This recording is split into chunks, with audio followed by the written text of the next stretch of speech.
Oh, yes, we're back again with another banger.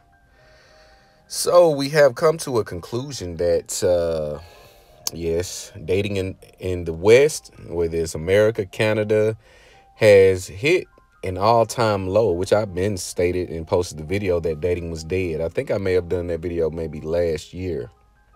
But I do want to give an apology to those who follow the page and who enjoys the content that I have not been posting lately, as I just recently got back from a mini vacay. I may post some videos about it. It was okay. I'll tell you about it later on. But we're going to get into some interesting content today. If you've been seeing this type of narrative that men should be vulnerable with their women, and you hear the talking points, the difference in perspectives that men and women both have. You have a lot of men saying you don't do that. Then you have a couple of men in that area saying you should do that because you should be able to be 100% open and honest with your woman. And women, they tend to say this, that they like certain men to be open, and I want a man who's in touch with his feminine side. That is not accurate. This is never a good idea to show you're vulnerable, because one thing about a woman and how she consumes, because you are a product of consumption. I'm going to say product, but you are something that a woman feeds on. Women are receivers, you see. So they receive energy, they receive the feelings, they receive emotions, and emotions can transfer. So if you have one miserable chick and it's three of them, two things are going to happen. She's going to infect the other two that are not miserable and put them in the same space that she's in, or the other two women that are looking, they're going to cut her off or help her rehabilitate and regain her self-esteem. Because when a woman gets into a space where she's just miserable and angry, she's unhappy with herself. Her self-esteem is in the toilet. So she does subtle things and somewhat not subtle things to bring everyone that is in her company to the same space that she's at. That makes sense. This is why you hear the saying that misery loves company. But you got the conversation floating around that men should be vulnerable, meaning if I'm dealing with hardship, I should be able to go to tell my woman, right? I should be able to cry. If I'm dealing with rejection, I'm dealing with, let's say, stagnation, I'm dealing with certain pressures. And this is, we're going to get into the science behind these feelings, because what tends to happen with these gentlemen that get into these funks, it is they put too much food on their plate that they can really eat. Meaning they get a woman who is, if you break it down, and if she's 100% honest, he's not her type of guy, or she's out of his league. So he tries to meet the challenge to be worthy of her approval, worthy of her validation, if you will. So he may get a job and say, okay, well, my woman, she likes these type of things, I'm going to get another job. Okay, well, I'm going to get a better job. Okay, well, I'm going to get in shape. Okay, well, I'm going to do this. So what you tend to do, instead of doing these things for your own satisfaction, your own accomplishment, your own value, you do it for her. Or you attempt to do it for her, but you attempt to do it within a short time frame because you know she has you on the clock. You try to do all of these things and you try to turn into Superman within a short period of time, and it's not going to work that way. You're going to overexert yourself and you're going to neglect the most important things, which is your own sanity, because you can't really understand how you got this chick. So what you try to do is be everything she says and not everything that she responds to in a positive manner. And when I say in a positive manner, meaning in the manner in which you like. You try, when you get into a spot where you're going to be vulnerable with your woman, you must understand that is, once you go down that path, there is no coming back. A woman rarely respects a man. So if you're going to her crying, or if you're, in a position where you're just trying to figure it out and she's one of the influences, now you can get motivated by your woman, but she can't be your sole purpose of motivation. She can't be the only source. A lot of these women want you to be vulnerable because it makes them leaving you that much easier. She can see where your flaws and where you're weak at. So she tries to tell you, hey, tell me, because one, she would try to do is she would try to kick in and offset that, which is going to kick in her masculine energy in a lot of cases. And if she tries to pick up your slack, because you're going to her venting because something is missing, something is lacking.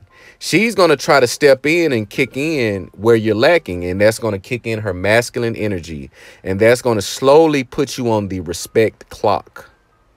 She's going to see, how long does he need me to be in this space to pick up his slack? How long is he going to need me to kick in for the trip or for the bills or for whatever the financials are? Because you got to understand the programming of the American and the Western woman. That is going to be your primary focus. The mindset of the woman in which you like. And this is where a lot of men tend to, they get torn in between. They get torn in between the looks and the aesthetics of the woman and not the mindset. They don't get worried about the mindset until they kind of see what kind of personality the baddie has. Because all men want a baddie, right? All men want a bad chick. They want a beautiful woman. But all men also want a compliant and a cooperative woman who is feminine. It is very rare where women that are mostly in a masculine frame, whether at work, whether she's a single mom trying to play mommy and daddy, all of these things, if you look at the failure rate and the success rate, which means all parties involved are taken care of and are happy, not just a woman, because you come with a billfold and an occasional lay for her to relieve that masculine stress that she's built during the week. We're not talking about that. We're talking about two people living out their dreams, fulfilling one another, fulfilling each other's dreams, fulfilling their own dreams and passions. It is rare. It is very rare you're going to have a woman who's in a masculine state coming across or coming into the company of a man that's going to just turn that off because she's in survival mode. This is a woman that has kids or a woman who's trying to come out of a extreme financial hardship. A lot of these women tend to compromise their integrity and their value because they have needs that need to be met today, not next week, not next month, not a year. Women are not going to wait on you, fellas. So once you vent, that clock starts ticking immediately. Now, okay, you want to be frustrated. Okay, that's cool, but it is the way you go about it. You're crying and you're constantly because once you start to vent and you're in this vulnerable state, she's going to look at your actions to see how you're dealing with whatever problem you presented to her. So if your money is not right, or if your car is down, or whatever the case may be, she's going to see how long does it take for him to correct that problem, because she's going to think about this when she's looking for marriage. She's going to think about this when she's looking for long-term commitment. How quickly can he resolve problems? Because a woman that doesn't have problems really they don't really need a man. They want a man. You kind of want to be in the between the two. You want her to want and need you. It is very rare a person is going to meet your wants and your needs. It's going to be very rare. But again, my perspective, it is never okay for a guy to be vulnerable. And when I say vulnerable, be weak, to where you're consistently, you're pillow talking, you're discussing this problem. Okay, you're discussing this, you're doing this. You need to be stoic and hard as a rock, because she looks at you as her foundation. She's looking at you as the person that is the man. And it took me a couple of years to really define and really understand what a woman means when she says she wants a man. A man is basically like a oak tree. It does not change. It does not make any concessions. He does not move because you are there for him. He's there for you. And again, when you break it down, the man is God, the Most High, the man, the woman, and then the children. If she doesn't follow that order, you're with the wrong woman anyway. You're going to have problems. No amount of sex, no amount of gifts, no amount of stimulant can change the mind. It can only satisfy her and soothe her temporarily. You see, Women want contracts on guys. They want a monopoly. They want to have as many guys as they want because they know deep down in the heart of hearts, they like something about each one of them. Each one of them brings a special, gift, or they fulfill a special need for her or a want for her. Women just can't say they're polygamous out loud. The only time a woman wants to get into a monogamous relationship, when you look at her history, you look at just the background. You got a woman that's a single mother or coming with kids, dealing with a guy with kids. It is going to be very rare that it works. Simply for the fact that it's just not a natural. It's her personality. It's not going to it's not going to work. It's going to bring a lot of friction. You're going to have to jump a lot of hurdles because once she goes into that survival mode, she tends to look at everything as a threat. You see, she doesn't really feel safe because she's been hurt in a lot of cases. A lot of that also tends to, you got to look at a lot of different things. These women that say that they're not polygamous, but again, look at the dynamic, look at the background.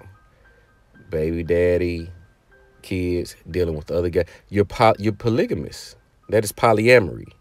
When you break it down, that is polyamory at best. And women will sit and tell you that they're not polyamorous, all while being in a polyamorous relationship. But they negate it or they try to neutralize it because they tell you that no sex is involved. And what does that really matter? There's still an emotional connection because you have a child with that person. And this is for the scenarios for the women who co-parent with the baby daddy. Well, a lot of women like to tell you is that the father is not present. That is a lie. It's not true. So this is, again, I wanted to hint on this because the conversation with women like to mislead men and tell, a woman cannot tell you how to be with her. She cannot tell you this.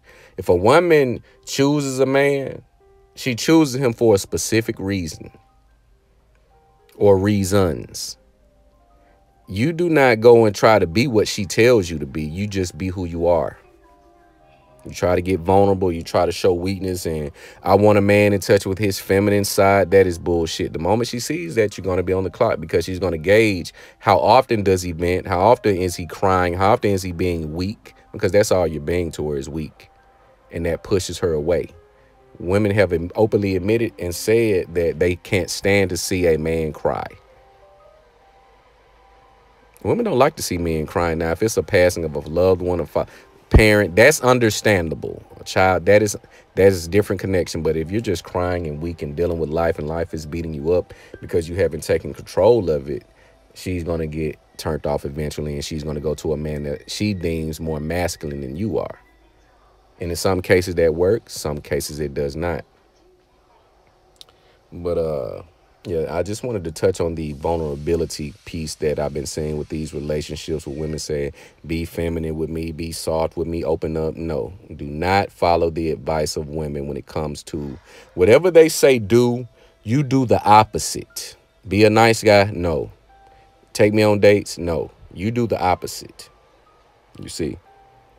But this is my video number 1. I'm going to be doing a 2-piece today because I've been neglecting you guys so much. I want to give you a bonus today. And we're going to talk about the drizzle effect that is taking the internet and the dating scene by storm. Make sure you like, comment, subscribe. It's the Date Master.